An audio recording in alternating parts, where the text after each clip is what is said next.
You may not notice it, but every price tag, every paycheck, every meal you buy is controlled by two invisible forces, quietly fighting beneath the surface of the economy.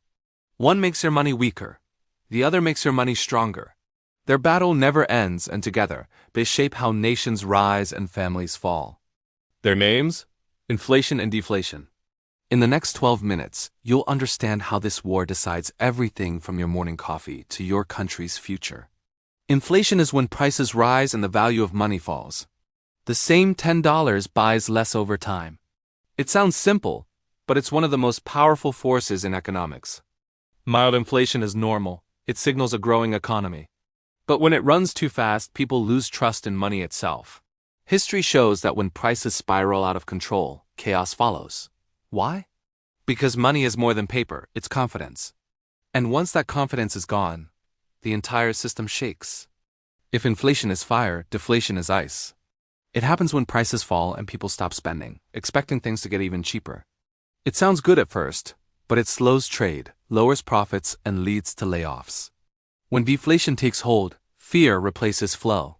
People start hoarding cash, businesses are forced to cut jobs, and economies stall. The fire and ice must balance. Too much of either burns or freezes growth. So, how does this affect you every day? Inflation quietly reduces your purchasing power.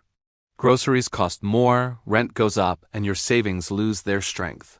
Deflation does the opposite, but it discourages investment. You might delay buying that car or phone, waiting for a better price tomorrow. Now multiply that hesitation by millions of people and commerce simply halts. That's why stability matters far more than extremes. Healthy economies don't aim for cheap everything. They aim for predictable value. Governments and central banks constantly try to balance these two forces. When growth slows, they lower interest rates to warm the system up. When prices rise too fast, they raise rates to cool it down. Think of it like adjusting the temperature in a giant global house, always seeking comfort, but never quite perfect. This isn't really about politics. It's more like physics, the physics of confidence and circulation. Inflation doesn't begin with numbers. It begins with behavior. When people believe prices will rise, they buy more now. When businesses believe their costs will increase, they raise their prices early. This belief becomes a self-fulfilling prophecy. The fear of inflation actually creates inflation. The economy, like a mirror, reflects our collective emotion. And confidence is the currency that underpins every other currency. Deflation, on the other hand, feeds on hesitation. When prices fall, spending stops. That pause might feel smart individually, but when it's multiplied by millions, it drains the lifeblood of the economy. The lesson here is that saving too much can hurt just as much as spending too fast. The healthiest economies don't live in fear. They move steadily forward, exchanging value continuously. It's also important to remember that inflation isn't always the enemy. A gentle, stable level of inflation, around 2% per year, keeps energy in the system. It motivates people to invest, innovate, and act. Imagine if prices never changed. Progress would grind to a halt.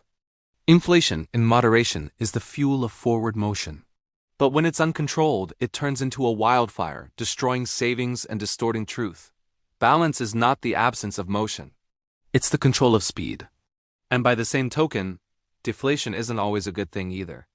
When things get cheaper, it feels nice until companies start to collapse from falling profits and job losses spread throughout the economy. Deflation creates a scarcity not of money, but of movement. Innovation slows down because there's no incentive to invest when tomorrow's price will be lower. An economy needs optimism to survive, not permanent caution. So, how can you protect yourself? Invest in assets that tend to beat inflation, like stocks, real estate, or productive businesses. Avoid letting large amounts of cash sit idle for long periods. Keep your emergency funds, of course, but let your excess money work for you. Diversify your investments across time and value. Watch your spending patterns and be ready to adapt early, not emotionally, but strategically. Focus on your personal velocity. The faster your money gains value, the less you'll fear economic change. Inflation and deflation can't be avoided, but they can be managed. Inflation and deflation are not enemies. They're reminders that even in money, nature seeks balance.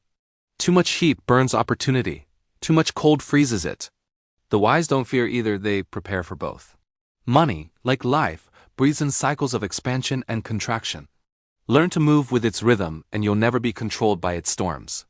If this idea resonated with you, please hit that like button, subscribe to Fon Pisa for more, and share it with someone who might need to hear it. See you in the next episode.